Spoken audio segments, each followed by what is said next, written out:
সুপ্রিয় দর্শক মন্ডলী, আসসালামু আলাইকুম। 21শে জুলাই মাইলস্টোন ট্র্যাজেডির যে ভয়াবহ ঘটনা এবং পরিণতি, সেটি আমি অনেকটা কাছ থেকে দেখেছি এবং ঘটনার কিছুক্ষণের মধ্যেই আমি সেই স্পটে পৌঁছাই। আমি জানি না দুর্ভাগ্য কিনা সৌভাগ্য, আমি যেখানে ঠিক ঘটনাটি ঘটে তার অনেকটা কাছেই 1-1.5 কিলোমিটারের মধ্যে অন্য একটি অনুষ্ঠানের শুটিং করছিলাম। তো হঠাৎ করে আমি শুনি যে আমার খুব কাছাকাছি একটি প্লেন ক্র্যাশ করেছে মাইলস্টোন স্কুল অ্যান্ড কলেজে। আমি সাথে সাথে সেখানে ছুটে যাই এবং আমি সারা দিন সেখানে ছিলাম। আমি গভীর রাতে বাসায় ফিরি, অর্থাৎ কিছুক্ষণ আগে বাসায় ফিরি। দর্শক মণ্ডলী, আমি সেখানে দেখেছি অনেক কিছু যেটি আপনারা দেখেননি। আমি আরো অনেক কিছু প্রত্যক্ষ করেছি। আমার কাছে মনে হয়েছে যে সকল বিষয়গুলো সকল মিডিয়ায় কিংবা সকল নিউজে আসেনি এবং আপনারা অনেকেই বিভ্রান্তির মধ্যে রয়েছেন। যেমন ধরুন, অনেকে বলছে যে এখানে আসলে 19 জন, 20 জন কিংবা 22 জন মানুষ মারা গেছে। আমি প্রথম ধাক্কায় অন্তত 12টি কিংবা তার চেয়ে বেশি লাশ পড়ে থাকতে দেখেছি এবং কিছু মানুষকে দেখেছি সে লাশগুলোকে নিয়ে যেতে এবং গুনতে। পরবর্তীতে আমরা খবর পেয়েছি আরো বেশ কয়েকটি ক্লাসরুমের মধ্যে অনেকগুলো লাশ ছিল। কিছুটা আমরা অনেক দূর থেকেই প্রত্যক্ষ করছিলাম।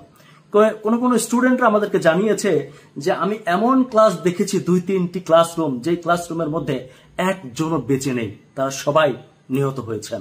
কথা হচ্ছে এক একটা ক্লাসরুমে 40-50 জন স্টুডেন্ট থাকার কথা। যদি তাই হয় তাহলে লাশের সংখ্যা এত কম কিভাবে হয়?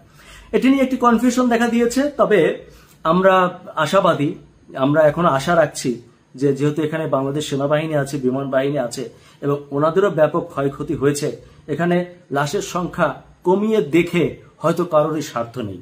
তবুও প্রত্যাশা করব যে লাশের যে সঠিক সংখ্যা সেটি নির্ধারণ করে আপনারা জাতির সামনে তুলে ধরবেন। মনে রাখবেন, তা না হলে এই জাতি কিন্তু আপনাদেরকে কাউকেই কোনোদিনও ক্ষমা করবে না।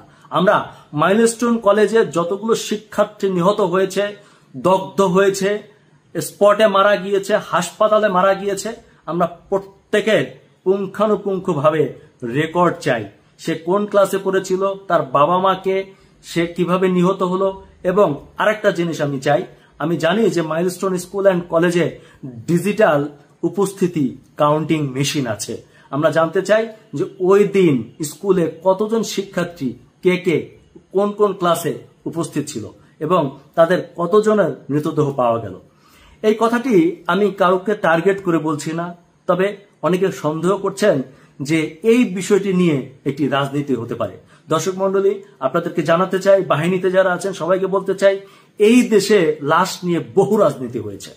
আমরা অন্তত আমাদের সন্তানদেরকে নিয়ে আর কোনো রাজনীতি এই দেশে দেখতে চাই না। আমরা চাই যেন এটির একটি সুষ্ঠু তদন্ত রিপোর্ট আমাদের কাছে আসে এবং সত্যিকার অর্থে যারা নিহত হয়েছেন তাদের একটি তালিকা আমাদের কাছে স্পষ্ট হয়।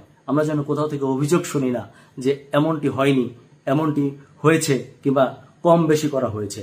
আমি সকল শ্রেণীর, সকল পেশার এবং যারা যে দায়িত্বে যেখানে আছেন, বিভিন্ন মেডিকেলগুলো, মাইলস্টোন স্কুল অ্যান্ড কলেজ, আমাদের সেনাবাহিনী, বিমান বাহিনী যারা আছেন, আশা করি আপনারা সবাই মিলে এই কাজটি করবেন। তা না হলে আপনাদেরকে সবাই কিন্তু দোষের চোখে দেখবে, হয়তো একটা ব্লেম দিবে যেটা করেছে। নিশ্চয়ই আপনারা সে ব্লেম নেবেন না এবং আপনারা সেটা প্রকাশ্যে আনবেন।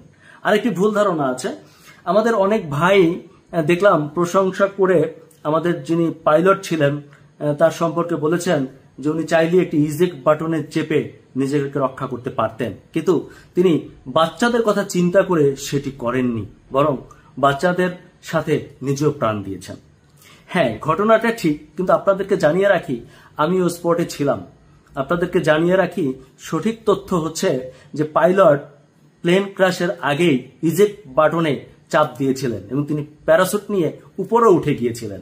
আমরা স্পটে সেই প্যারাসুটের বেলুনটিও পরে থাকতে দেখেছি, যার ফলে প্লেন যে ভবনে ক্র্যাশ করেছে প্যারাসুট এবং পাইলট অপর ভবনে ধাম করে পড়ে গিয়ে একটা রুমের মধ্যে ঢুকে অর্ধমৃত অবস্থায় ছিল এবং সেখান থেকে সেনাবাহিনী ওই পাইলটকে উদ্ধার করে এবং সিএমএইচে নেওয়ার পর তিনি মৃত্যুবরণ করেন।